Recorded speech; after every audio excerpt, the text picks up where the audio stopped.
Hello everyone, this is Jim Cross. Thank you for joining us again this afternoon. We have been getting a lot of the same questions, so I thought we would get back on this afternoon and try to answer some of those. If you have questions during the course of the presentation, you can always send them to me at jcross@villagemissions.org. We've got an agenda for today. We're going to cover a few things. We're going to talk about how the Affordable Care Act affects us. We're going to talk about what the local church's responsibility is. And in light of that, we're going to talk about what other coverage options are out there. And then we have two special groups that we need to talk about briefly. We need to talk about wives of Medicare-eligible missionaries, and we also need to talk about children who are under age 26. And then in the time that we have left, we'll take some questions. I've got about 15 minutes worth of material here, and so we should be out of here within 45 minutes or so. So let's start with a word of prayer. We want to ask the Lord's favor on our time together. Heavenly Father, we thank you for your love for us. We thank you for providing for our missionaries in every way. And Father, we ask that you would just guide us this afternoon, just give us wisdom as we seek to do your will, that each missionary, each church would find the way to provide for their missionaries in the best way possible. So we just ask for wisdom in that in Jesus' name. Amen. Okay.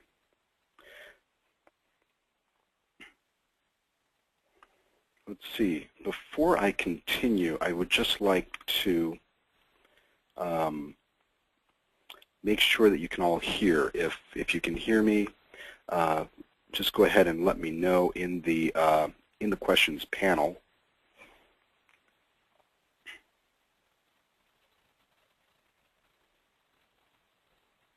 We can hear you. Okay, good.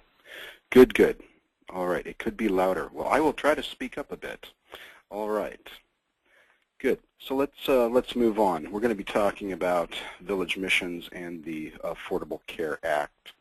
Now, Village Missions is a large group employer, and we are required to provide ACA-compliant insurance, and we do that. There are just a few things that I want to highlight here. Employee coverage is mandated. We are mandated to provide insurance for children up to age 26. Curiously, spouse coverage is not mandated, and that is just something I wanted to highlight for you to let you know that the Affordable Care Act really isn't a real comprehensive package of coverage. It could really be more described as a bucket full of a bunch of good ideas and progressive policies that were kind of thrown in and mixed together. So there are some inconsistencies in the law, and they prevent some challenges to us in how to implement it. Of course, we do cover spouses. I mean, we don't have to worry about that. Village Missions plan is ACA compliant. We provide all of the mandated categories of services or treatment that are required under the law. Now, employees are not required to accept an offer of coverage. This is a relatively new development in the past couple of years since we have moved away from being self-funded. We can offer coverage, but you're not obligated to accept it. You have options. And you are free to look around and see what is available in your local marketplace. And we really can't influence you one way or another. Back when we were self-funded, we really encouraged participation in our plan. And that was in the interest of keeping the pool together. The ACA has done some good things for us in terms of removing the pre-existing requirements and giving people flexibility on where to access health care. Now, employees who do not elect Village Mission's plan are probably not eligible for premium tax credits.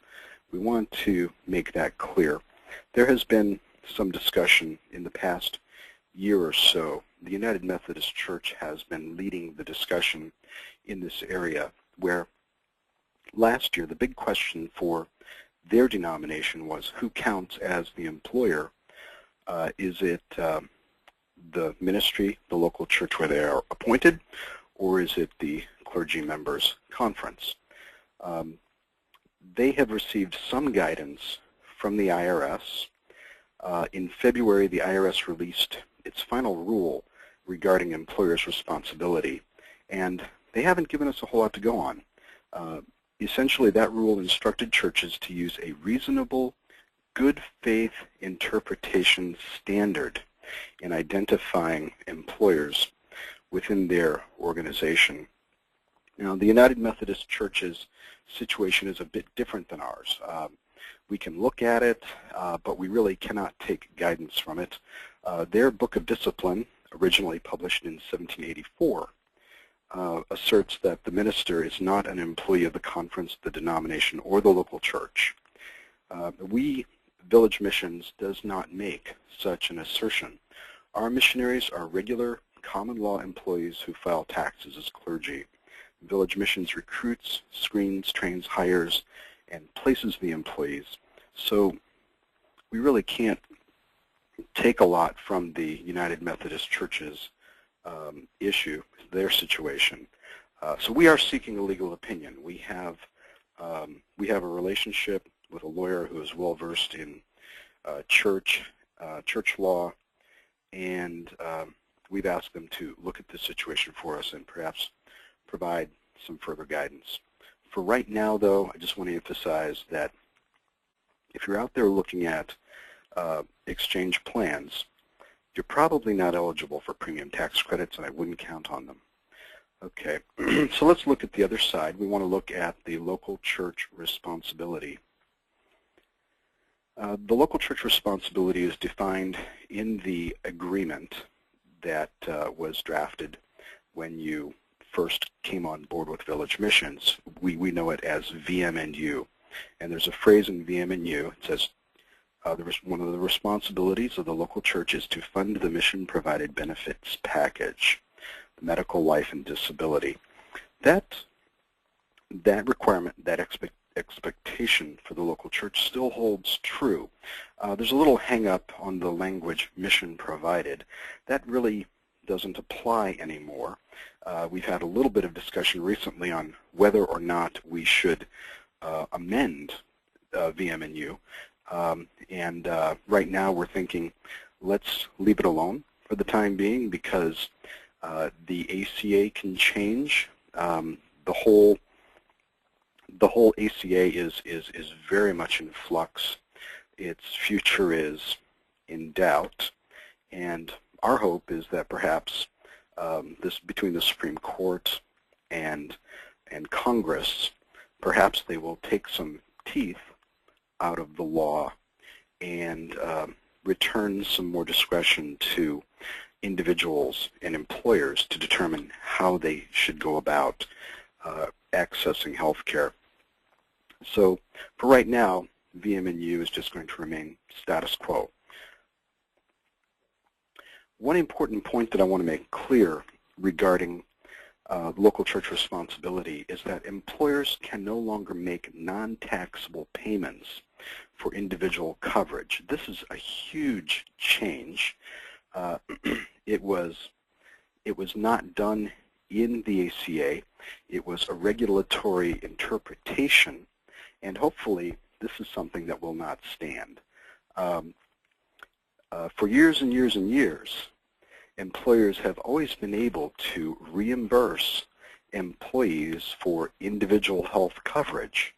And so starting in 2014, because of a regulatory decision, employers can no longer make non-taxable payments. So that means that if you go out to the exchange and you get an individual plan, your church can reimburse you, but what they're going to do is gross up your taxable salary.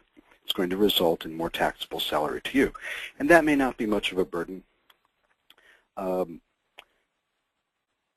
There's a question about whether or not you could get group health care. Churches that have only the pastor as the employee probably wouldn't be able to take advantage of group health care, because it used to be, when insurance regulation was mostly the state's responsibility, some states would say that you could have a business group of one employee. Other states would say, no, you have to have a business group of 2 employees as a minimum. And in those states where you had to have 2 employees, you'd have the small business owner hiring his wife, so they could have a group of 2 and get group health insurance. At any rate, the ACA has eliminated business groups of 1, so that is no longer an option for churches who only have the pastor as the single employee. If you're in that situation, you're going to be pushed into the individual market. So, nonetheless, the ACA does provide options. I wanted to make sure that you're all aware that open enrollment does end December 15th for January 1st coverage. Now, that doesn't mean that you're not going to be able to get coverage after December 15th. It means that the coverage wouldn't be able to commence on January 1st. You do have until February 15th to access exchange plans if you desire to go that way. Some questions to consider. Top of mind when you're considering what type of health insurance you want, you just need to ask how you use the health insurance. Are you a high utilizer? Are you a low utilizer? And most importantly, with these exchange plans is, can you get access to the doctors that you want to see? You're going to want to consider those questions. We really can't tell you, as an employer, we can't tell you which way to go. We can't make recommendations one way or the other. We can just lay out the facts for you and let you make a decision that is best for your family. What I've come to realize this year, going through all of this, is that one size does not fit all. So if you're a little bit unsure about what Village Missions is offering, you can go to the public exchange at healthcare.gov. They have insurance company plans. They're offered by name brand insurance companies that you will recognize in your local market. But again, check the networks. Make sure you can access the doctors that you want to see. Another viable option that we just want to make sure that you're aware of is children's health insurance plans. If your children see the doctor frequently, if they have ongoing medical cases, this is something that you may want to look at. These are state-funded plans. They offer comprehensive coverage for children, particularly with dental and vision. You can apply at any time of year, and coverage can start immediately. So that is an option for families. I know that some families that have been investigating their options are actually doing things like putting the children into a CHIP plan, and then the husband and wife are coming onto the Village Missions plan. And you can look at your circumstances and do what is best for your family. That's the only recommendation that we're making here today, is do what is best for your family. There are a couple of groups that we do need to talk about in particular. Wives of Medicare-eligible village missionaries may access a Village Missions plan without the husband maintaining coverage. This is a big change. We are going back to a policy that we had in place 2 years ago when we were self-funded. So if the husband or the employee is Medicare eligible and wishes to go on to Medicare, he can do that. And he can do it without concern as to whether or not his wife can continue coverage. So that is an option that is available. Again, it's all about providing some flexibility to you. The other group that we need to talk about is adult children.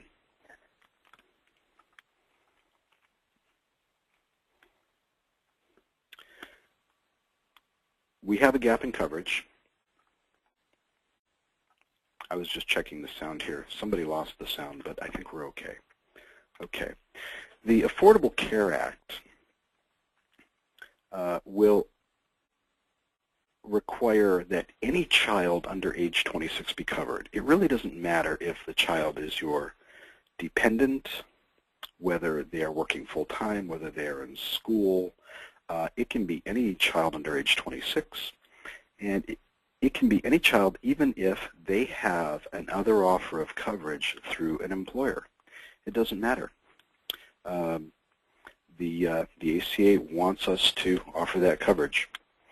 Christian Healthcare Ministries, on the other hand, does say that they will only cover children up to age 26 if they are meeting these three standards: Christians living by biblical principles, single, and your legal dependent. So we have a gap that we need to cover. And again, we can't tell you which way to go.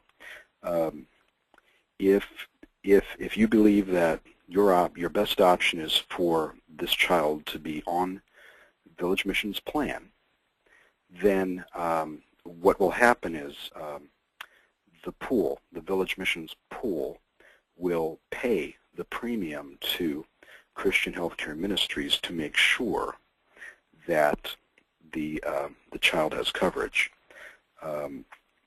It would cost the pool $1,944 a year to be able to do that for one child who fell into that gap.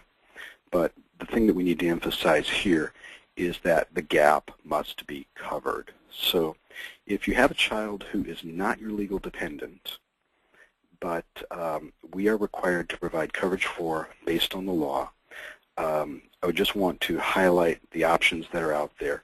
And again, I think that your decision needs to be guided by the idea, how does the child use health care? If they are a normal, healthy individual who does not expect to see the doctor, then they don't need that much health care. They just need something in case they maybe break a leg, playing sports, or something like that. If the child does see the doctor regularly, maybe they do need a little higher level of coverage. But I did want to share with you some things that are available out there on the marketplace. I have a hypothetical 22-year-old who makes $20,000. Maybe they're employed full-time, first job, something like that. And just wanted to highlight what would be available to a person like this. If they are in normal health, they do not expect to see the doctor, they could get a plan on their own that would have a deductible of $5,250 for $45 a month. This is after the premium tax credit. It would be $140 a month before the tax credit, $45 a month after. And of course, as an individual who is not your dependent, they could have access to a plan like this. So that's one option. This is I'm not going to see the doctor, but if something really bad happens, I am not going to go bankrupt kind of a policy. If they expect to see the doctor more frequently, they may want something like this, which is a gold plan, $120 a month after the premium tax credit. By comparison, Christian Healthcare Ministries has a bronze plan that's $45 a month, and they've got the gold plan, which is what Village Missions is going with, and that would cost $192 a month. So those are just a couple of options. I want to put them out there for you. We've got a week or so for folks to make decisions on whether or not they are going to go to the exchange or stick with Village Missions. And again, it is your decision. We're not going to try and influence you either way. That's not our goal. We want to make sure that gaps are covered, that people have the coverage that is the right size for them. So with that, I'm available for questions. I've got one question that came through. I've got a couple that came through on the chat panel that have to do with CHIP plans. One person asked if husband and wife go on VM plan and kids go on CHIP, or if wife of Medicare husband goes on plan, what is church's coverage cost? Okay, so if a husband and wife go on the VM plan and the kids go on CHIP, the premium for the husband and wife would be $812 a month. You'd have $812 a month. You would have $2,000 of first dollar coverage in the HRA, and yeah, that's about it. If a Medicare husband goes on the plan, the church's coverage for the wife would be $450 a month. Let's see, another missionary asks if the church opts to reimburse us for an individual health plan and also to give something to offset taxes, how do we report the income to Village Missions? Will these things mean we are now self-supporting and result in a net loss of income, or will we report our usual income, receive the supplement, and have the additional income for insurance? These are the unintended consequences of the things that we're dealing with right now. If the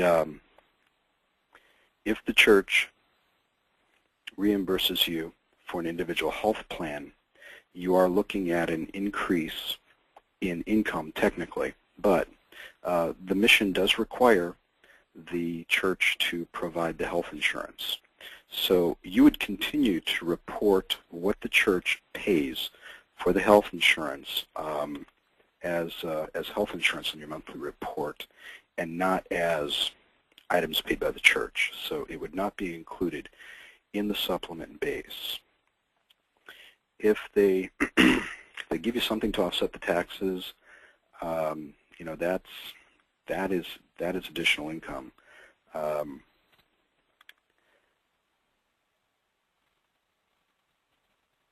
I'm just reading the rest of the question to make sure I've answered it adequately. So the short answer is, if the church reimburses you for your individual health plan, you're not going to include that on your monthly report. I do want to go back and have a discussion with Brian and the district representatives on the treatment of the taxes. Whatever we do, we want to make sure that we do it consistently across the board so everybody's getting a fair shake. But I really appreciate you bringing that up. That is something that we did not anticipate in this, but it's not something that we cannot resolve to everybody's satisfaction. Okay, let's see. One more question here. Just to reconfirm, for an adult couple missionary, do we need to sign up in any other specific way to be on the plan, or are we automatically brought into the general plan? Yes, you are automatically brought in. In fact, we have already sent the enrollment file to Christian Healthcare Ministries. If you are currently in Village Missions plan, then you will continue unless you tell us differently. Next week, in fact, we are going to have, we're going to be on the phone with Christian Healthcare Ministries once again, and we're going to be talking about the rollout. In the next week or so, you should be receiving packages in the mail from Christian Healthcare Ministries, and there will be some forms in there to sign and return to Christian Healthcare Ministries. All right. We also have a question. What if someone goes into the exchange? Can they, at a later time, change back to Christian Healthcare Ministries? You can, but it is going to have to be during an open enrollment period. Village Missions Plan will have an open enrollment period that is the same as the federal enrollment period. So it will start about October 15th, and then run through December 15th for coverage beginning January 1st. So if you go into the exchange for January 1st, you are committed for 1 year.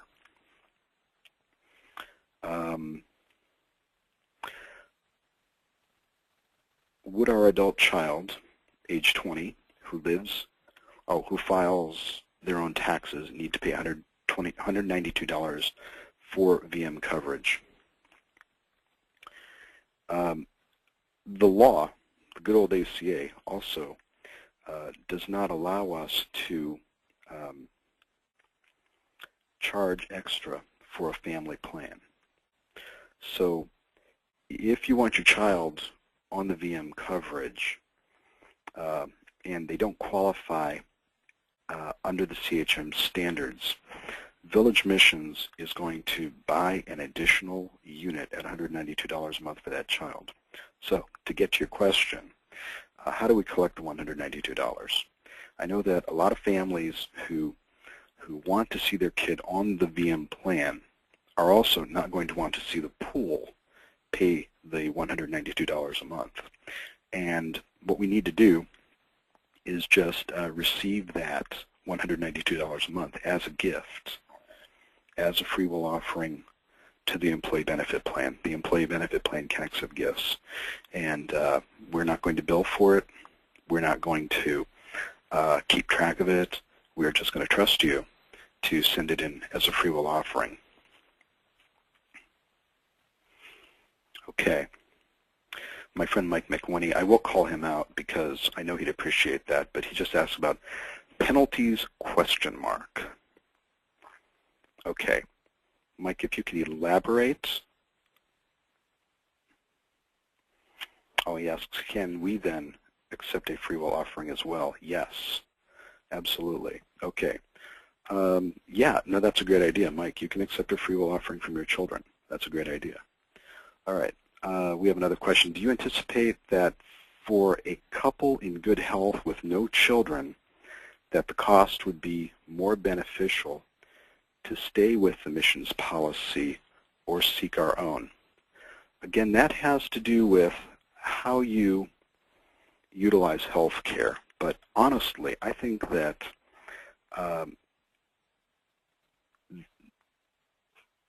this plan that we've built with the HSA, or the HRA, and Christian Healthcare Ministries is a really good plan. If you have an incident that requires hospitalization, it is going to cost you $500. And that $500 is going to come out of the HRA. It is not going to come out of your own pocket. And if you look at the plans that are available on the exchange, most of the plans that are going to be available for about the same premium will have deductibles. They'll probably be really high deductibles. So long story short, hospitalization under CHM is going to be $500. Hospitalization under most health plans out there is probably going to be $2,000 or more out of your pocket. So I anticipate that for a couple in good health with no children, that staying with the missions policy is going to be the way to go.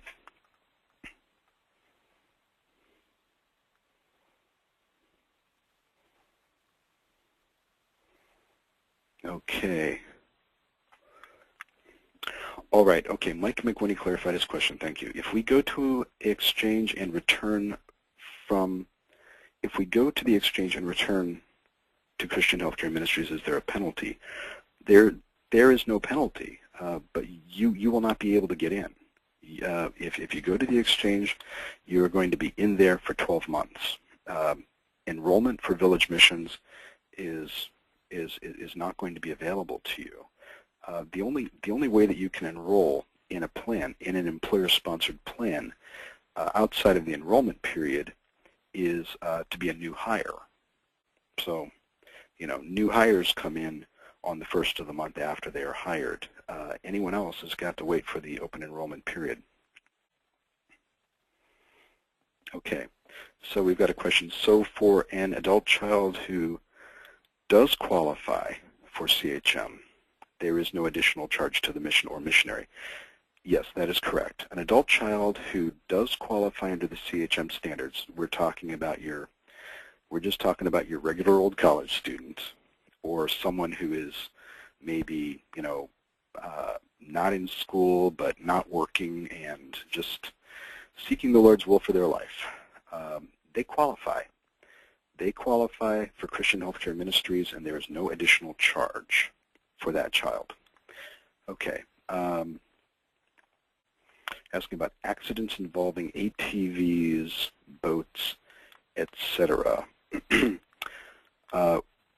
There is no specific exclusion for those types of activities.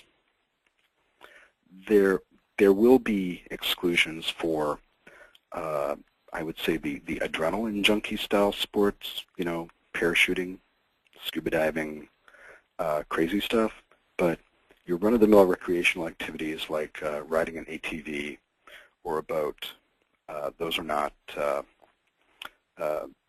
excluded. You'll have coverage for those. Okay. Asking, where do we see the full coverage offered by the mission plan for comparison?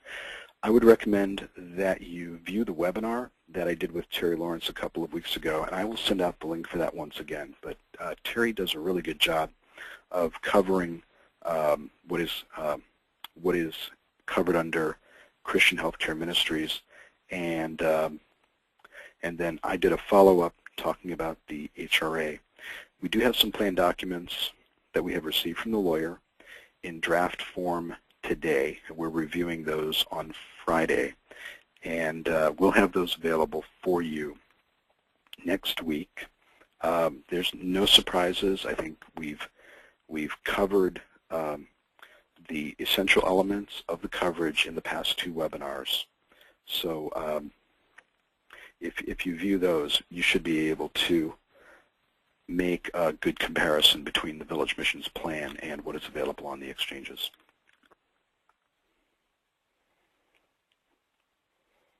Okay.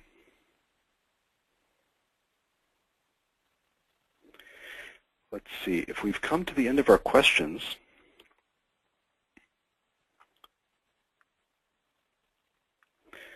then we might be done for today. Okay. Let me see. We got a late one here. Let's just see what. Okay. In some states, towns, there are health fairs or clinics where labs are done at a much lower price. Also, there's something called direct access, which is much less. These both need to be paid for when service is rendered. Yeah, that is some good advice regarding cheaper ways to get wellness and labs, and you should be on the lookout for those. Be on the lookout for those sorts of things that are offered in your area. And we're going to cover that on another upcoming webinar. I hope in 2 weeks we'll be talking to Sean Parnell of selfpaypatient.com, and he has got a lot of great ideas for you on how to save some money. Okay. How do we know what doctors or services will accept Christian Healthcare Ministries? Well, Christian Healthcare Ministries does not have a network, so you're not limited to who you can go see. You can go to see whoever you want. The thing is, you have to negotiate payment with the doctor that you're going to see. You need to tell them we're self-pay patients, and what is this going to cost me? And they'll give you a price. And then it's up to you to decide whether or not that's worth it to you. I've done some asking around, and here in Dallas, Oregon, I can get a cash price for an office visit that is equivalent to what Regions Blue Cross would pay. So that's pretty fair. We do have, let's see, we do have a question, and this is probably more of a statement. I'll just read it and share it with you, and we can talk about this.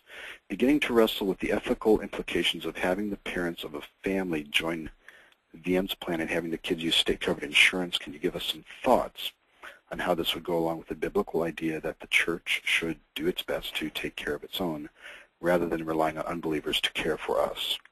Since VM has set up a system to be able to cover kids in the upcoming plan, what are the ethical considerations that we need to think through? You're right. You need to pray about it and consider whether or not you think that your conscience would allow you to have your children on state-sponsored insurance. One of the reasons that I mention the state-sponsored children's health insurance is that they have very good comprehensive care. You know, these are plans that are paid for by taxes that we all pay, you know, we have the right to access them, just like any other taxpayer, based on our income. The reason that I bring them up is because they have dental and vision, and I know we've got some kids in the mission who really need that. You know, kids in normal health who maybe get their immunizations, go to kindergarten, and then the doctor says, well, you see you when you're older. When you need a sports physical, see you then. And maybe they don't see the doctor for much else than you know, sniffles and the flu for 10 years. You know, those folks, you know, maybe don't need to think about S-chip, and maybe in those situations it would be a lot simpler to just keep everybody together under the same plan. But again, that is something that you need to pray about as a family and determine whether or not your conscience would be all right with that. Okay, let's see, we've got one guy asking about vision or dental options. Presently, the Village Missions plan is not covering any vision or dental options. If the HRA has good experience over the next year, our goal is to add that, and our hope and our expectation is that we will be able to do that. So you know, let's work together to keep the plan experience good, and then in October or so of next year, the benefit plan trustees will meet. They'll look at the plan experience and they will determine whether or not we can afford to add vision and dental. But I am hopeful. I am hopeful that we will be able to do that. Okay. Can you define good experience? Good experience means that we accumulate reserves, because we do, as a self-funded plan, we need to be thinking about accumulating reserves so that we can afford to pay for some of these unexpected but possible sorts of incidents that could occur. They're unusual, they're infrequent, but they could possibly occur. We want to build a little bit of a pool, a little bit of a reserve to take care of those things. And we cannot define that. We can't define that right now without doing some really extensive work with our claims history to determine exactly how much we should be putting away. Oh, Mike McWhinney has dollar signs. Yeah, lots of dollar signs, right, Mike? Yes. Okay.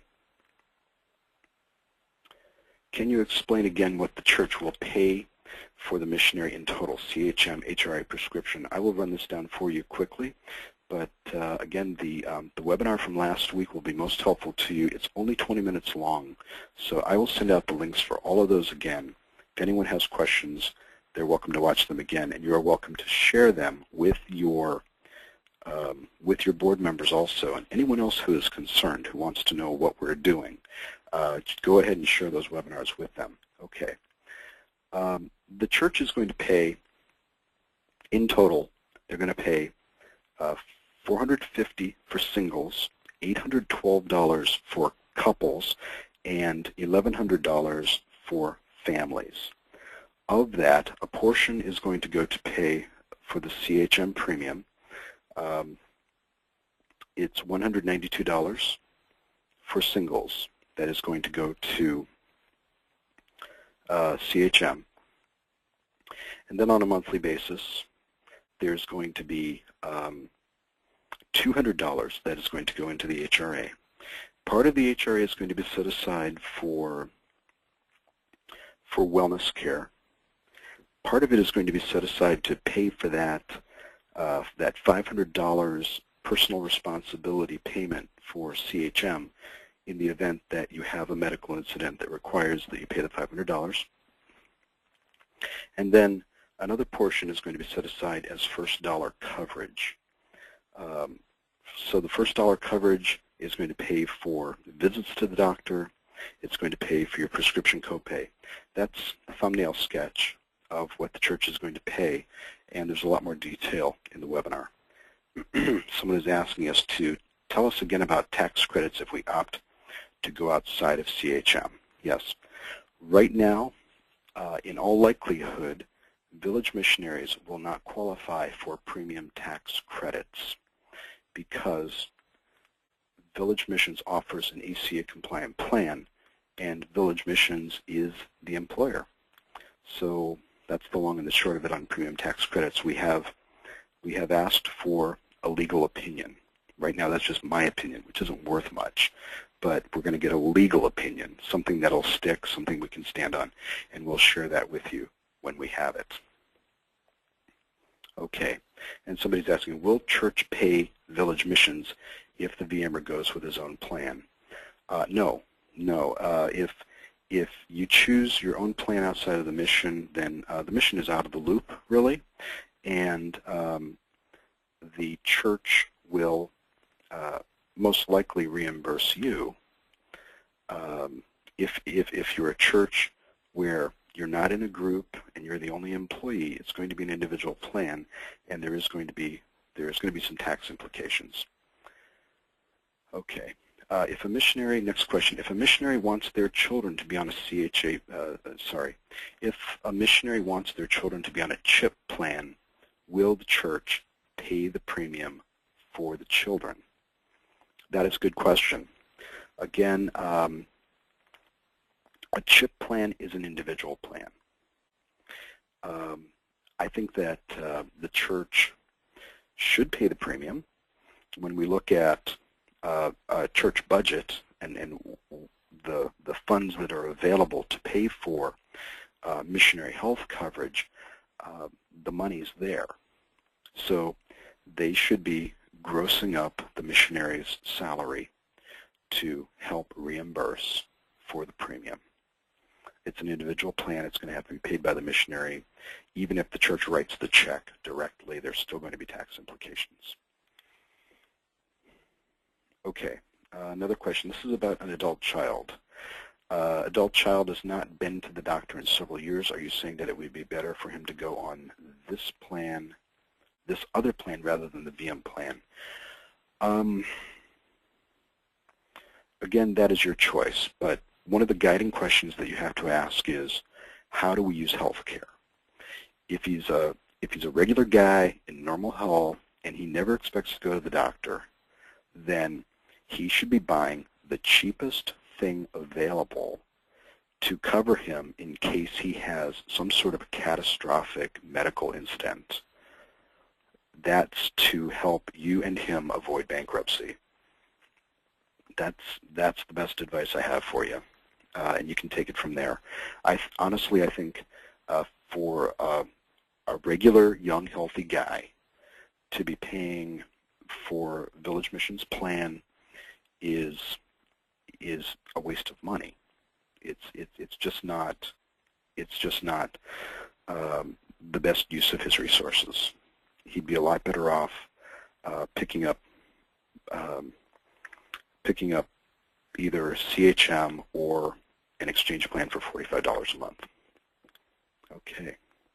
We had a flurry of questions there in the past 5 minutes or so, and it looks like they've quieted down again. So we may call an end to our webinar at this time. I've got a few in my email. I'll go through and respond to some of you folks on an individual basis if I need to. And of course, please continue to feed me the questions through the email. Next week, we are going to have Christian Healthcare Ministries back on the line with us to talk about the rollout, talk about how things are going to get started January 1st. So thank you all for coming. I really appreciate the feedback. This is going to be up on YouTube later this afternoon so that anyone who missed it can hear it, and you can go and review it again if you need to. All right, so thank you all. Have a good evening. Bye now.